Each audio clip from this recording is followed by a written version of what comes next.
Mnangagwa chero zviri kuvanetsa saka uchona no vachingoti pachingobukura perwa nezvemutaura timu yacho yeseka yakafana kuisa Mabhuza kuti ndo vaakutambira national team Chiwenga and Mohadi Mabhuza pakaipa kutora Mabhuza embudiriro kwakuendesa kuAfcon apana na Hwana necrew vese vari kungodhodza vanhu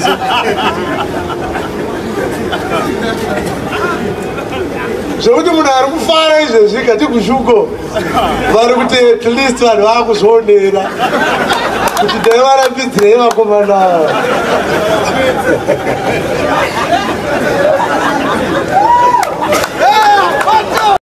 Listening to Apostle TF Chiwenga talking about Emerson Mnangagwa, Chiwenga and Mohadi and Constantine Chiwenga, we have agreed that since 2017 nothing has changed. Things are now worse.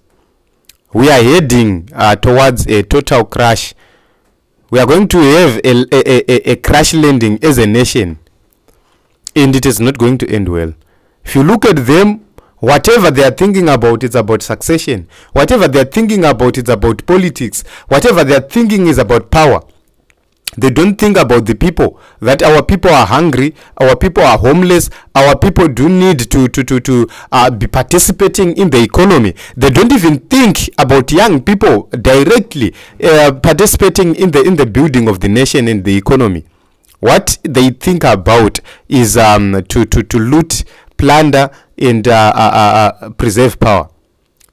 Go to the rural areas and see. I'm in pain always because I lived in the rural areas and I still live there. That is where my permanent home is.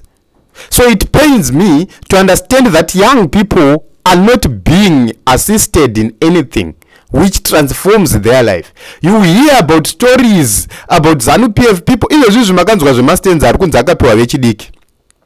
These are ZANU-PF charlatans vari mumasvingo vari kutaura kuti 2030 anenge achiripo, and they are being rewarded with stains. Yet the young people who suffered at the hands of ZANU-PF vachimanikidzwa kuenda kunorova chembere are struggling. Havana kana pekugara kunana mwenezuko. They want to evict them. This is the problem which we have. These older dollars will never think about you and me. They will think about themselves. Mabhuza, itimra Mabhuza. They don't care kuti zvabuda sei kunotamba kana tangoenda ikoko tikangonopiwawo shoma shoma iyoyo tikadya zvatoita tikamwa musombo. That is what they think about. We have a problem in Zimbabwe politically. Ukaona politics dziri dzekurova ningi, dzekubata ningi, dzekudzvanyirira ningi. It's no longer politics. It's now hatred.